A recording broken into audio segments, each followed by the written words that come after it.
इस खबर के सह प्रायोजक है paradise collection and suit store, railway station road, Lalitpur.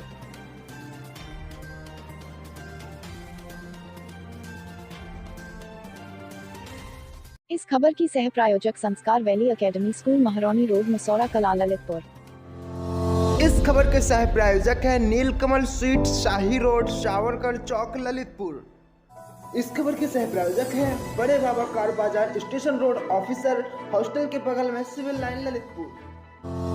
Sudarshan degree college एवं Sudarshan nursing and paramedical institute, Bansi, Lalitpur. नमस्कार, ललितपुर लाइव टीवी में आप सभी का एक बार फिर से बहुत बहुत स्वागत है। ये डालते एक नजर ललितपुर जिले की कुछ प्रमुख और खास खबरों। आप सभी का स्वागत है। मैंने आपको हम बताने जा रहे हैं कि जनपद ललितपुर के महरौनी कस्बे में जो कारगिल की लड़ाई में एक शहीद हो गए थे, उनका जन्म महरौनी कस्बे में हुआ था और उनके शहीद महोत्सव के तौर पर एक शहीद महोत्सव 4-5 तारीख से लेकर 10 तारीख तक मनाया जाता है।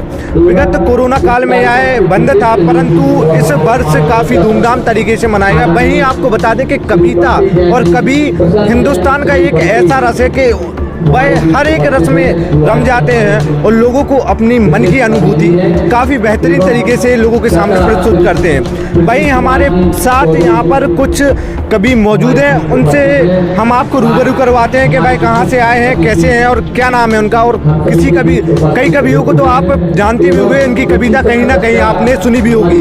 वहीं जनपद ललितपुर के महरौनी कस्बे में शहीद महोत्सव पर यह अपनी कविता सुनाने के लिए यहाँ पर आए। सर्वप्रथम आपसे हम मुलाकात करवाने वाले हैं महरौनी और जनपद ललितपुर की शान और बुंदेलखंड में एक अलग पहचान बनाने वाले पंकज पंडित। पहले उनको, वह तो यहाँ के निवासी हैं लेकिन फिर भी उनसे आप थोड़ी बात करवाते हैं कि यहाँ पर शहीद महोत्सव में आकर उनको कैसा लग रहा है। बताइए पंकज जी, कैसा लग रहा है यहाँ पे शहीद महोत्सव पे आके और क्या रस आप देने वाले हैं आज? देखिए, ये हमारा सौभाग्य है कि हमारी मिट्टी के सपूत, हमारी मिट्टी के लाल जिन्होंने हिंदुस्तान के लिए बलिदान दिया, इस समाज के राष्ट्र के उत्थान और कल्याण हेतु बलिदान दिया, ये हमारा सौभाग्य है कि वो हमारी मिट्टी में जन्मे और इस मिट्टी का नाम पूरे देश में रोशन किया। और उनकी याद में आयोजित ये शहीद महोत्सव मेला जो निरंतर करीब 30 वर्षों से परंपरागत हो रहा है, उसमें आज हमें कविता पढ़ने का सौभाग्य मिल रहा है। हमारे समक्ष और भी देश के वरेण्य हस्ताक्षर मौजूद हैं जो निश्चित रूप से पूरे देश में अपने नाम और अपनी कविता के माध्यम से जाने जाते हैं। तो ये भी हमारी मिट्टी का, हमारे बुंदेलखंड का सौभाग्य कि हमारे बीच में देश के इतने बड़े कलमकार हैं। मैं तो यहीं का हूँ, आपके बीच का हूँ, आप मुझे सुनेंगे ही सही, लेकिन हमारे बीच में जो देश के बड़े बड़े कवि हमारे बीच में मौजूद हैं, इनको सुनकर आपके अंदर जो राष्ट्रवाद की भावना उत्पन्न होगी, जो वीररस की कविताएं सुनकर जो अपनी मिट्टी पे जो मिट्टी के लिए लड़ रहे हैं, जो सरहदों पर खड़े हैं, उन जवानों को जो सच्ची श्रद्धांजलि यहाँ से अर्पित होगी, निश्चित रूप से आप सबका मन गदगद हो जाएगा सुनकर।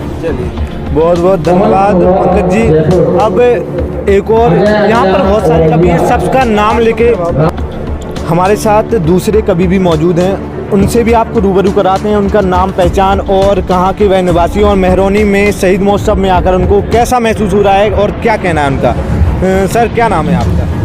मैं रामबाबू सिकरवार, धौलपुर, राजस्थान से हूँ। हास्य व्यंग की पैरोडियाँ लिखता हूँ और इसीलिए मंचों पर बुलाया जाता हूँ। लेकिन जब भाई ने मुझे फ़ोन किया कि यहाँ शहीद महोत्सव मेला लग रहा है, तो मेरे अंदर जो आनंद की अनुभूति हुई, मुझे एहसास हुआ कि शहीद को श्रद्धांजलि देने का सौभाग्य मुझे भी मिल रहा है। तो हास्य के साथ एक संवेदनशील कविताएं भी यहाँ होंगी, उन्हें हम सुनेंगे। और जिस सपूत की याद में या जिन शहीदों की याद में आप ये महोत्सव आयोजित करते हैं, मैं पूरी समिति को हृदय तल से बहुत बहुत बधाई देना चाहता हूँ। और ऐसे कार्यक्रम होने चाहिए, क्योंकि कविता सिर्फ हंसी और मजाक नहीं, कविता संवेदनशील होती है और दिशा और दशा बदलने वाली चीज़ होती है। तो मैं कुछ पंक्तियाँ पढ़ देता हूँ कि मेरे देश का कोई सानी नहीं है, हकीकत है ये, कोई कहानी नहीं है। अगर कोई ना माने तो आज माले, किसी से कभी हार मानी नहीं है। और क्यों नहीं मानी है? क्योंकि शहीदों की ताकत से ही देश जिंदा है।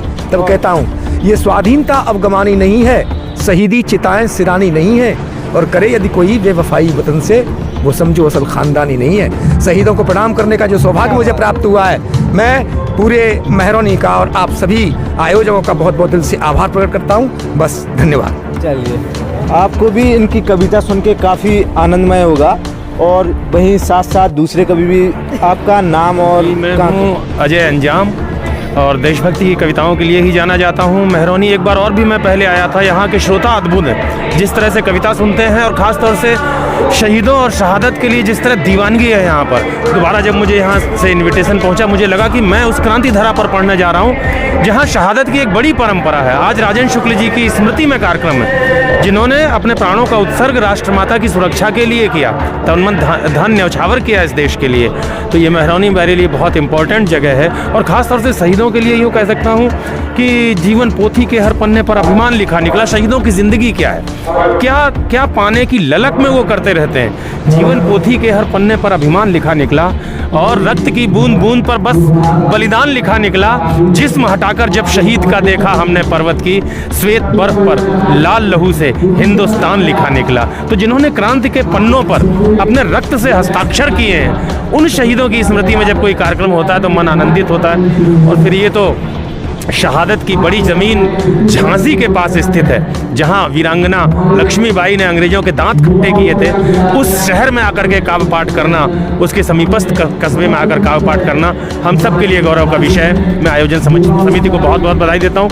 विशेषतः आपके चैनल को भी बधाई देता हूँ कि हम कवियों की बात अपने श्रोताओं तक आप पहुँचा करके, आप चाहते तमाम खबरें सड़क पर बिखरी पड़ी हैं, ऐसे में कविता, शहादत, बलिदान और कुर्बानी का स्मरण करना निश्चित रूप से सबके लिए ज़रूरी है, क्योंकि आने वाली पीढ़ियां कहीं हमारे शहीदों को और इस परंपरा को भूल न जाए। धन्यवाद। आपको बता दें कि कविता के माध्यम से कभी जो शहादत होने वाले शहीद रहते हैं, उनका एक जो रस है हर एक व्यक्ति के रोम रोम खड़ा हो जाता है जब भी किसी कविता को दिल से कोई व्यक्ति सुनाता है और सुनता है। वहीं हमारे साथ एक नित्य है। आपका क्या नाम है, कहाँ से हैं? और प्रणाम, मैं गौरी मिश्रा नैनीताल उत्तराखंड देवभूमि से हूँ और पहली बार मैं मेहरौनी की धरती पर आई हूँ। मुझे बहुत अच्छा लग रहा है क्योंकि जिस तरीके का यहाँ माहौल है, यहाँ पे संयोजक आयोजक मैं सभी को दिल से धन्यवाद कहना चाहती हूँ जो किसी भी तरीके के कार्यक्रम को करा सकते थे, लेकिन यहाँ के लोगों को जागरूक करने के लिए, यहाँ की माटी से जोड़ने के लिए, शहादत को नमन करने के लिए उन्होंने शहीद महोत्सव कराया। इसके लिए तहे दिल से हम सभी कविगण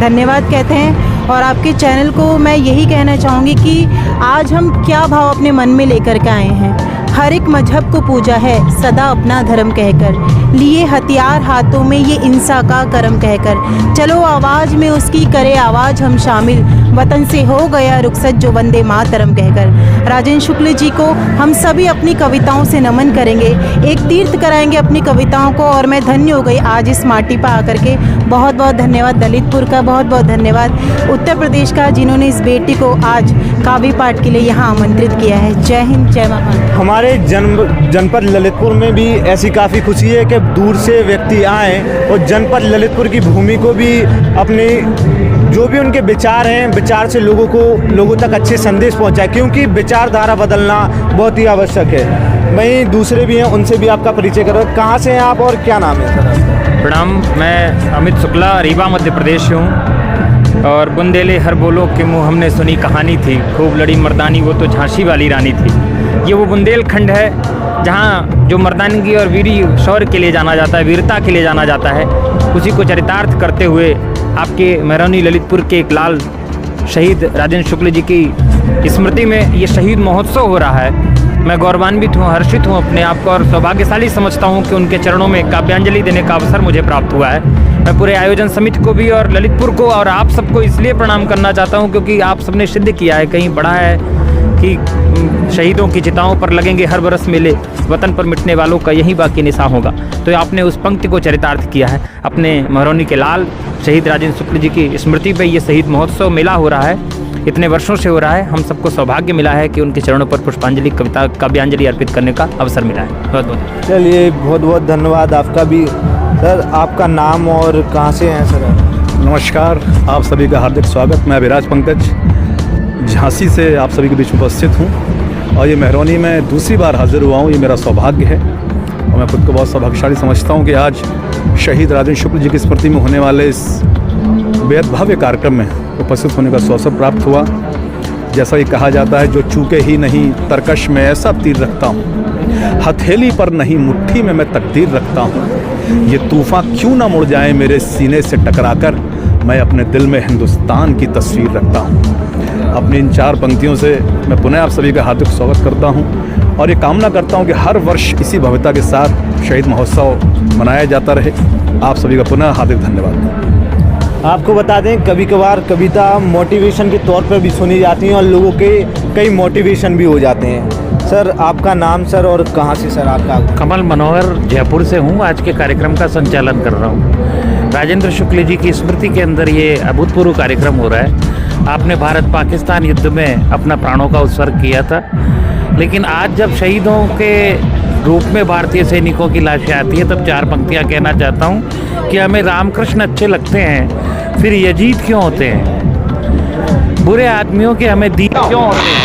नहीं आए। युद्ध काल में सैनिक प्राणों का गर्व की बात है, पर शांति काल में सैनिक शहीद क्यों होते हैं? शांति काल में सैनिक शहीद क्यों होते हैं? धन्यवाद। आपको बता दें कविता एक ऐसी है जो हर एक व्यक्ति का रोम रोम खड़ा कर देती है और अलग से ही उनको एक ऐसा संदेश देती है कि लोगों के मन में भी देशभक्ति और अन्य ऐसी चीज़ें हैं जो विचारधाराएं सब बदल देती हैं। वहीं इनके बारे में और इनकी कविता आपको हम पूरी रूबरू कराएंगे शहीद महोत्सव के माध्यम से। धन्यवाद। बने रहिए हमारे साथ। निशु दुबे के साथ कैमरामैन राजेश झा की रिपोर्ट।